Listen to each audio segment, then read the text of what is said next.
Hi, welcome to the April Junior Tennis Talk. I'm Beth and And I'm Caitee Morgan-Taylor. Thank you for joining us. Today, we're going to just do a quick overview of how we award tournaments within the USTA Missouri Valley. There oftentimes is a bit of misinformation around this topic. There are a lot of things that we take into consideration that are factored into the decision on where tournaments are placed.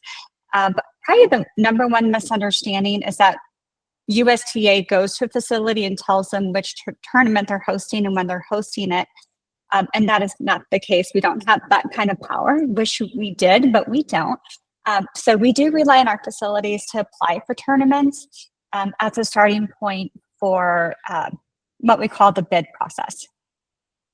So diving a little bit into the bid process, USTA Missouri Valley does a 2-year bid cycle. So starting about mid-April this month, we will be sending an email to any facility that has hosted a tournament or any kind of USTA event in the past. We also send the bid application to our districts, and we ask our district staff to circulate them to known facilities as well. And in that process, if a facility is wanting to bid, they must fill out an application, and that application is submitted to our section office. Events that are open for bid include adult league championships, adult tournaments. This would be tournaments on the adult level that are what we call sanctioned at the section level, because there are some that are also sanctioned by each individual district. So there is some distinction there. We have tennis on campus, a championship, and an invitational. Both of those are open for bids, as well as our USTA junior team championships and qualifiers.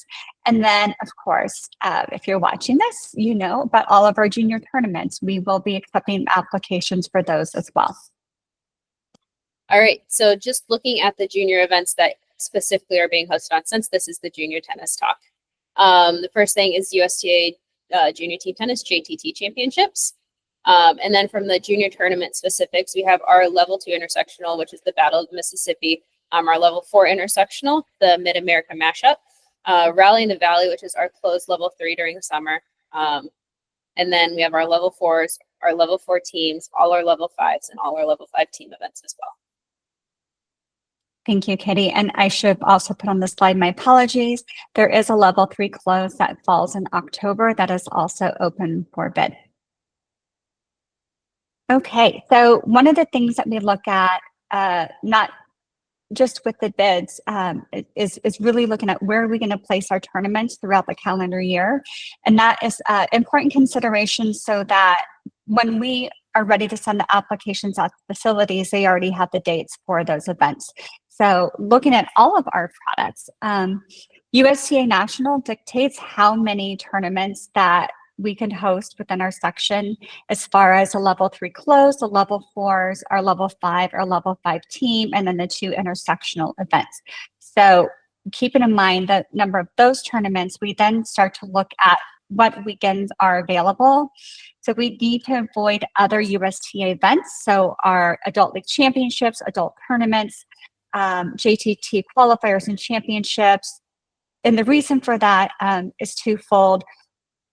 We have parents that play, we have junior players that might play tournaments, but also JTT. So we want to make sure that we leave room for our players to play in other events outside of our junior tournament space.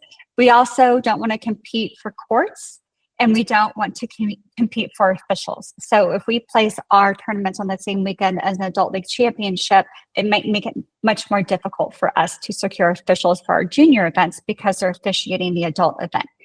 The other thing that we avoid with our section level tournaments is any weekend where there's a national level 1, a national level 2, and a national level 3 open. Sometimes we will plug in a tournament on a weekend where there's a level 3 open Dom Duo tournament, but we really try to avoid that at all costs. In the past, we really avoided putting tournaments during the high school season. We've started to take a closer look at that now that we are an open system. And we have players coming in to play some of our tournaments from all over the country. we found that there's opportunities there for players to play during the high school season. Also, within our section, within our 5 states, all 5 states have different high school seasons for their boys and girls. And so it became a real challenge to figure out how we can make everybody happy. But really, the compromise there was, well, let's look at giving people an opportunity, but really trying to be more strategic in where we place divisions, so that, for example, if girls tennis is in season in Iowa, but boys isn't, that we put a boys only division tournament within Iowa. So again, we're just trying to be a little bit more strategic, starting to place some tournaments during that high school season and see how they go. And, you know, if we seem to have success with that, then possibly add more tournaments between February and May, as well as the fall season moving forward. All right. So just a couple of things. So the bid requirements. If a facility would like to host a tournament, they're going to fill out their bid. The biggest thing that we have is all their tournament staff must be Safe Play approved. Then the next step is the tennis court requirement. If a facility bids for something and they don't meet the court requirements, we can't give them that tournament. Those court requirements are very dependent on the format, the size of draw. So a indoor L5 doesn't need as many courts as an outdoor L5 because the draw sizes are different type situation. And then also the tennis courts, they need to be in good condition and playable. The other thing we looked at is there's an experienced tournament director at this facility. As you guys all probably receive is the surveys at the end of all your tournaments. And we do look at those surveys. So just we take into account some of the past survey results and make sure that they're in good standing.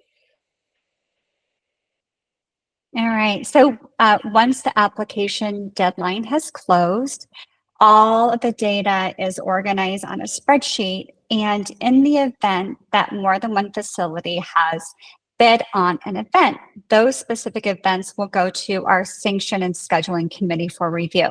So again, anytime that there's competition around a tournament or a championship or qualifier, those are the events that the committee specifically is looking at.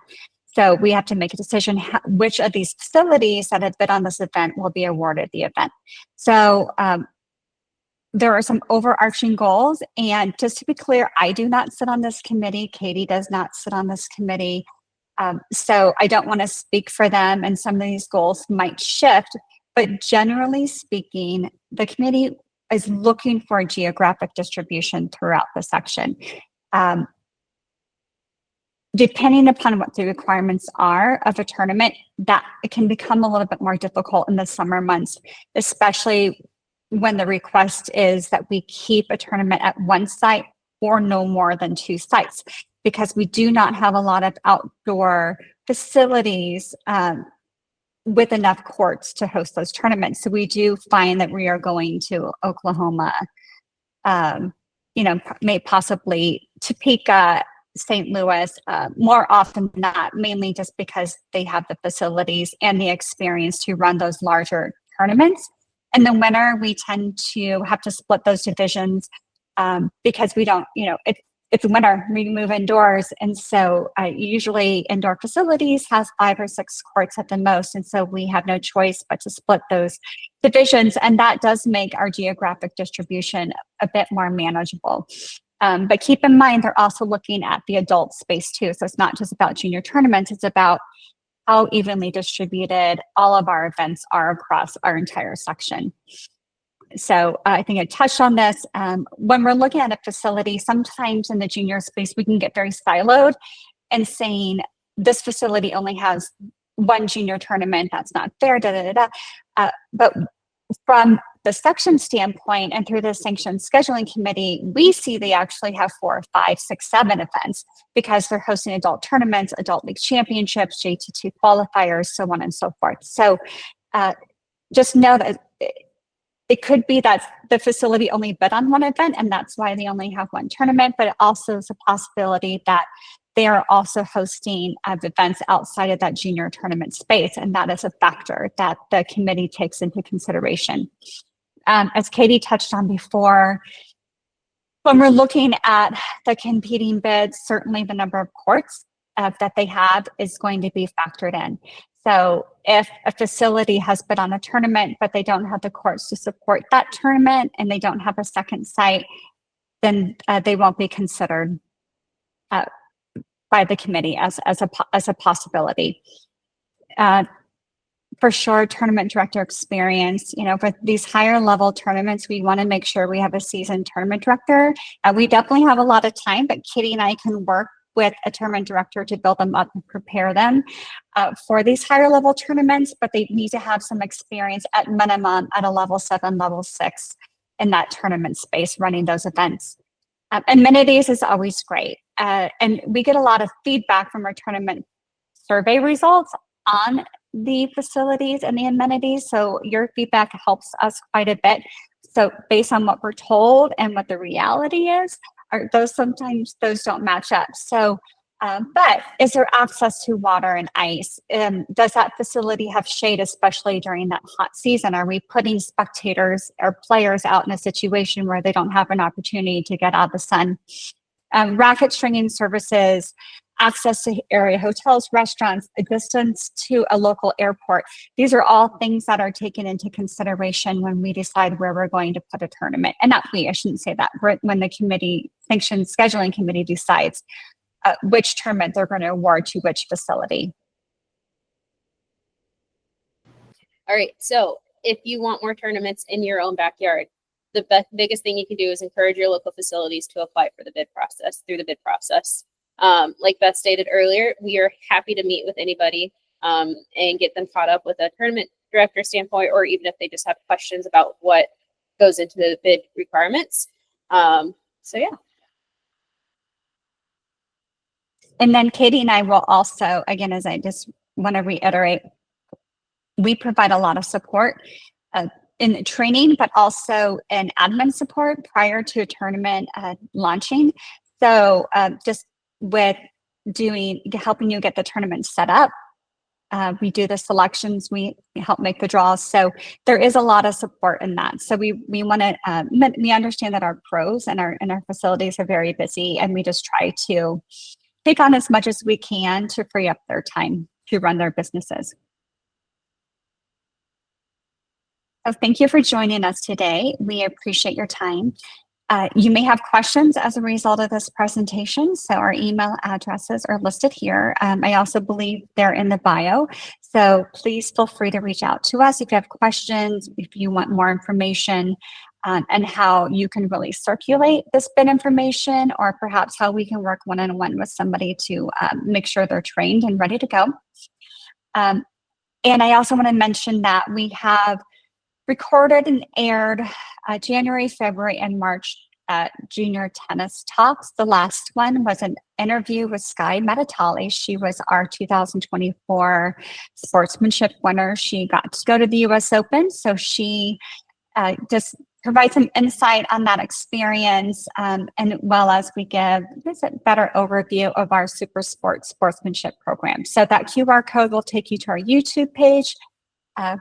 Hopefully you are getting this because you already subscribed, but if you don't and you saw this presentation, please subscribe so that you can stay up to date.